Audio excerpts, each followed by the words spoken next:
빅뱅 거짓말, G.O.D 거짓말, 티아라 거짓말, 거짓말 노래 하나쯤은 열창해 보신 적이 있을 겁니다. 인간은 하루 종일 거짓말을 하면서 살아갑니다. 특히 자기 자신에게 가장 많은 거짓말을 합니다. 거짓말은 정보를 왜곡하는 것을 의미합니다. 다세포 집합의 다단계 시스템을 돌리는 생물 인간은 정보를 왜곡하는 기제가 없으면 생존에 불리합니다. 인간은 이 기제를 자신을 넘어 주변까지 확장합니다. 인간이 사회를 이루며 지구를 지배하게 된 이유입니다. 거대 무리를 이룬 다단계 생물 인간 이야기 시작합니다. 인간의 특징은 크게 두 가지로 정의할 수 있습니다. 인간의 첫 번째 특징은 이미테이션 기제입니다. 인간은 흉내를 내는, 그러니까 카피질에 매우 강합니다. 카피 특징이 강한 인간은 유행에 민감하게 반응합니다. 비교하거나 남의 시선을 신경 쓰는 것도 같은 맥락입니다. 복제하는 다세포 생물의 특징이 그대로 드러난 것입니다. 이미테이션 기제는 언어의 필요성을 강하게 견인합니다. 언어는 인간이 사용하는 도구 중 가장 상위에 해당합니다. 인간의 초기 언어는 동물과 크게 다르지 않았습니다. 그렇다면 인간의 언어가 특별해진 이유는 무엇일까요? 매우 단순한 표현이 어쩌다 구체적으로 발전한 것일까요? 바로 인간의 두 번째 특징인 거짓말 기제 때문입니다.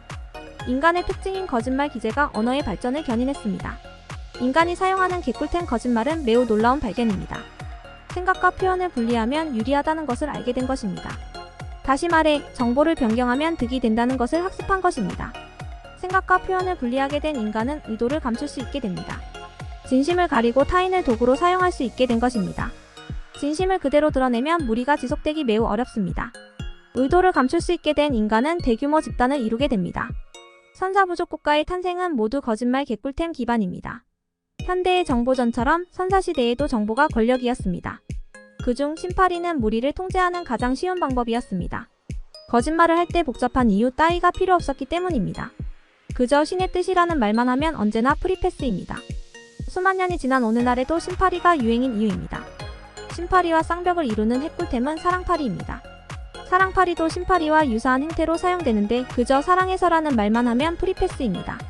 애니웨이, 인간이 대규모 집단을 유지할 수 있게 되면서 여타의 동물과 다르게 생존 이상의 여력을 가지게 됩니다. 규모의 사회는 가성비를 높였고 효율이 잉여로 이어집니다. 잉여의 경험은 생존 이상의 욕망으로 차원을 이동시킵니다. 그 욕망은 다양한 도구의 발전과 문화로 나타나게 됩니다.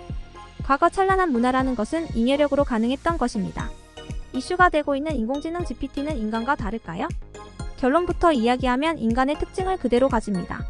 인간처럼 흉내를 내고 인간처럼 거짓말을 합니다. 인간이 생산한 데이터로 학습을 하기 때문만은 아니고 알고리즘이 인간의 의도대로 구현되기 때문입니다. 특히 기술집의 자본의 의도대로 발전하게 되는데 타인의 권리를 팔아먹는 거지 근성은 변하지 않습니다. 얼마 전 GPT가 대한민국 대통령 이름을 틀리게 답했습니다. 오탈자 정도가 아니라 중동계 외국인 이름으로 답했습니다. 그래서 정보를 가져온 과정과 출처를 설명하라고 했습니다. GPT가 답하기를 대규모 데이터 학습을 통한 결과랍니다. 대규모 데이터 학습으로 오답을 할 사항이 아니라고 지적하고 그런 헛소리를 하게 된 과정과 출처를 설명하라고 했더니 GPT는 대규모 데이터 학습이라는 거짓말을 반복했습니다. 대규모 데이터 학습을 했다면 오답을 했을 리가 없습니다. GPT는 틀린 답변을 했을 뿐 아니라 거짓말까지 한 것입니다. 현대기술은 거짓말 개꿀템의 가성비를 극대화했습니다. 누구나 싸고 쉽게 정보를 생산하고 배포한다는 것은 누구도 싸고 쉽게 정보를 구분할 수 없다는 의미입니다. 모든 것이 퍼센트로 존재하는 세상에서 0과 1로 답하는 것은 태생적으로 한계를 가지는데 인간의 언어도 그러합니다. 이것은 인간 사회의 한계를 의미합니다. 구독과 좋아요는 사랑입니다.